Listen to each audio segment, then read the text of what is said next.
tüüpilise tallinlase suhtumist Tartusse, seda ma olen kohanud kõvasti ja tundub, et alguses sinul oli ka natuke selline suhtumine, et mida seal Tartus üldse nagu teha? Mida seal teha, mida sa teed väikses linnas ja kuidagi see midagi ei ole teha. Mitte midagi toimu seal. Ja ka praegu ma arvan, et see erinevus läheb nagu mõnes mõttes nagu suuremaks isegi, et ma näen seda siin pealinnas inimeste puhul seda, mida nad ise ei pane tähele enam. Et see on nagu nii nende mugavustsooniks muutunud, et see meeletu tiks ja tempo ja see stress, et kas sa kuhugi jõuad või millal sa jõuad ja mis kellaks sa pead kohal olema, kuidas nüüd siin liiklus on, nüüd teil on kõik üles kaevatud, siin ei saa üldse kuskile liikuda, et sellist ärevust on hästi palju ja sellist, väga palju ka sellist edule orienteeritust ja vähem ruumi ja aega olla iseendaga ja päriselt kohal ja Tartusse minnes, no ma olin ju päris noor, et tõesti ma ehmatasin, mis ma teen seal?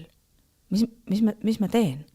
Noh, et kui sul on kõik tööd ja asjad, mis sul üldse olid, on Tallinnaga seotud, on ju, et sa lähed sinna, mis sa tegema hakkad? Ja kui ma ühel hetkel sain aru, et see on ainult nagu peas kinni, mis vahet seal on, kus ma elan. Ma saan ikka oma tööd teha, et ükskõik, kus ma olen, on ju, et eriti kui sul on autojuhiload või sõida, siis praegu on bussiühendus väga hea, rongiühendus väga hea, et tegelikult see ei piira sind ja pigem elamiseks, ma praegu näen küll, et elamiseks, jumal tänatud, et elu on niimoodi sättinud, et mul on elamiseks selline koht, kus sa saad ennast päriselt nii-öelda lõdvaks lasta ja ennast maha laadida ja näha natukene nii-öelda suuremat plaani. Et tööl võib siin käia küll siin Tallinnas ja ma käin ikkagi küllaltki tihti ja mõndadele võib olla jäänud selline mulje, et ma elangi ikka endiselt Tallinnas. Sellega on nalja saanud küll, et lepime kokku näiteks, et noh, ma ei tea, mingi intervjuu näiteks, et me teeme seda, kuule, teeme Salme tänaval. Väga tore. Mulle sobib väga hästi Salme tänaval, ma elangi Salme tänaval. Ja siis tuleb välja, oi, ma mõtlesin Tallinn. Et need tänavad nimed ju ka kattuvad, eks ju, Kalamajas on ju ja näiteks Karlovas.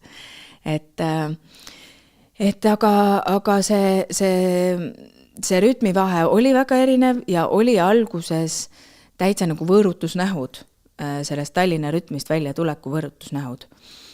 Mis väljendus selles, et tekibki selline nii-öelda tremolo ise enda sees, et kerge ärevus, et mis ma pean tegema, kas ma pean kuhugi jooksma. Ja tegelikult sul jääb aega üle, sa teed mingi plaani, mulle meeldib näiteks hommikul mõelda, et mis ma täna tahan jõuda ära teha. Sa näed, sul jääb aega üle. Mis teed? Et just korraksid laisk või sa ei tee midagi. Aga et saab elada ka, et võib minna jõe äärde või võib minna jõe peale või see ongi see suhtumine. Mulle tundub, et kui sa praegu seda kirjeldad, on ju, siis ütleme inimesele, kes ei tea Tartust väga midagi, ongi sinna võib-olla sattunud paar korda elus, terve elu siin Tallinnas elanud, et talle kõlab see võib-olla siis niimoodi, et Tallinn on noorte inimeste linn ja Tartu on vanade inimeste linn. Kuigi Tartu on ju suur ülikoolilinn meil. Mina ütleks vastupidi, et Tartu on just nimelt noorte inimeste linn, et Tallinn on ja see on muutunud ka selle siis üle 15 või rohkem aasta jooksul, mis ma olen näinud siin, kui ma olen käinud. Ja ma usun, et seda panevad tallinlased ise ka tähele, võib-olla vähem kui mina näen, et väga palju on siin muud keelt, mitte eesti keelt. Kui sa lähed vanalinna, eks ju, et siis kutsutakse kuhugi restorani ja tihti lugu minu poole ei pöörduta mitte eesti keeles. Ja siin on väga palju rohkem vene keelt, inglise keelt, soome keelt, et kohati ei saa isegi aru, et kus need eestlased siin on, et kas me oleme Eestis, et sealt lõuna poolt vaadates tihti lugu, minu Keranen teeb seda nalja või et käid siin pealinnas ära ja siis tahad jälle Eestisse tagasi sõita. Eestisse tähendab seda, et lähed Tartusse. Ja Tartus on noori ja nad jäävad ka silma, neid on kordades rohkem, sellepärast, et seal on ülikool, mis tõmbab siis noori ligi üle Eesti. Ja noorte osakaal on ikkagi ääretult suur. Ja kui ma räägin sellest, et on aega elamiseks ja olemiseks, ja ma näen ka seda, kui ma olles praegu rääkinud mõndade noorte inimestega, et paljud tulevad sinna, seal on ülihea haridus, eks ju, nii keskkooli astmes kui ka ülikooli astmes, et paljud tulevad näiteks juba keskkooli, et hästi suur tung on Tallinna koolidest ka siis Tartu keskkoolidesse ja jäävad sinna püsima, ka edasi siis ülikooli. Et mulle tundub see kuidagi nagu eluterve, see atmosfäär, mis meil seal Tartus on. Ja kui me nüüd lähme nagu Tartust väiksemasse veel sinna Karlovasse, siis nii suurt turvalist ja samas mitte mingeid raame sulle seav kogukonna tunnetus on seal Karlovas. Et sa oled sinna oodatud ja seal vastu võetud ja sellele on väga suurt jõudu andnud just nimelt näiteks see Parlova baar, mille Simone on sinna loonud, et kus on täpselt see atmosfäär, mis ei ole sealt kaotsi läinud selle loomise algusest alates, et no kuidas seda kõige paremini seletada? No vaata, kui sa oled väike ja siis sa muretsed, kus, ma ei tea, kolid, mina kolisin palju, et näiteks kuidas ma leian endale uued sõbrad, on ju. See ema ütleb, et mine välja mängima, no. Ja siis sul on imelik, et sa lähed sinna välja ja siis kuidagi oled seal alguses niimoodi kõõlud seal nurga peal. Ja siis juba keegi tuleb, eks ju, hakkabki sinuga juttu tegema või et kes sa oled või kust ja leiadki uued sõbrad.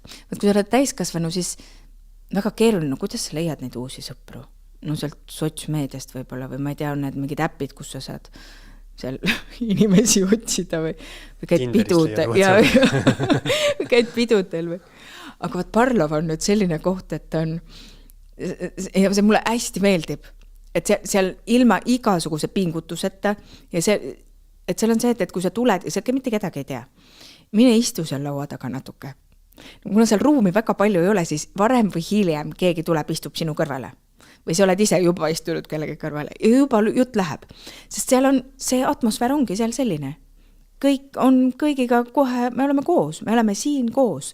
Ja siis jutt viib ühest asjast teiseni ja saadaksegi sõbraks ja tuttavaks ja sinna kogunevad tihtilugu, võivadki olla kultuurihuvilised inimesed võib-olla rohkem ja lähebki üks jutt viib teiseni ja tuleb välja, et tegelikult meil on ühiseid tuttavaid päris palju või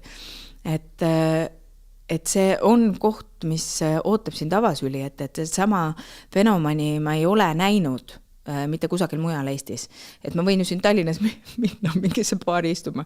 No võib-olla mõni tuleb sellepärast, et sa oled võib-olla natukene tuntum nägu, aga põhimõtteliselt tegelikult see ei haaku sinu külge mingisugune kamp inimesi.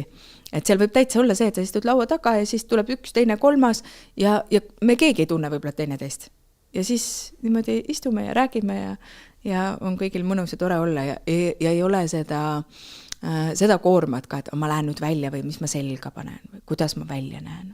Mõni tuleb kodust oma sussid jalas ja teine tuleb kuskilt linna pealt ja Parlova nimi peab ütlema on ka ikkagi nagu täpselt nagu naelapää pihta, et see on nii suupärane ja seostub siis selle linnaosaga. Just. Aga rääkides sellest, et kui sa ütlesid, et Tallinnas on kõigil kuidagi kiire, et sealt ma selle seose lõingi, et mina näiteks kogu aeg elanuna Tartus on ju, ma arvasin, ma kunagi Tallinnasse ei taha kolida, et nii kui ma alati Tallinnasse tulin, siis ma sain kohe aru, et inimesed astuvad veits teistmoodi, veits kiiremini, nagu kõigil on siuke kerge vedru on nagu on ju sammus sees. Aga nüüd ma nagu seda naudin ise, et nüüd ma tahangi olla siuke... Sul on see rütm sees, sellega harjub ära. See saab osaks sinust, et ega siin elades ma ka seda ei tajunud.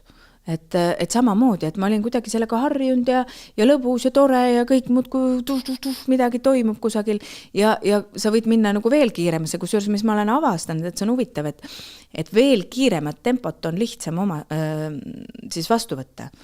Et näiteks kui ma Londonis olin, siis seal oli see tiks veel kiirem. Et ausalt öeldes, Tallinn on köki-möki sellega võrreldes. Et see Londoni tempo, et see, et kas sa jõuad metroosse, kus sa sealt edasi liigud ja vahemad on pikad ja kui sa jala lähed või et seal on see veel kiirem, veel. Ja mida kiiremaks see läheb, seda kuidagi nagu üksikumad tunduvad need inimesed seal sees. Et nad päriselt enam teineteist ei märka ja päriselt enam kokku ei saa. Et kuidagi seda üksildust, seda on seal kuidagi hoopis teistmoodi on rohkem. Ja mis on huvitav, et nüüd sellest tihedast ja kiirest tempost, et sealt enda süsteem ära harjutada, et ma lähen kuhugi rahulikumasse kohta. Siit praegu lähed Rappa. no mis siis inimesed teevad, rabas, teen ka ruttu paal pilti, matkan, käin ruttu selle raja läbi, aga mitte see, et ole nüüd. Et vaat, et sinnani jõuda, et see on nagu sellest kiirest tempost aeglasesse minemine on kuidagi, mulle tundub inimestele raskendatud. Et see ei tule nii kergelt, et seda kiiremat tiksu me võtame kuidagi nagu kiiremini omaks, mis on kummaline. Eesti Esu.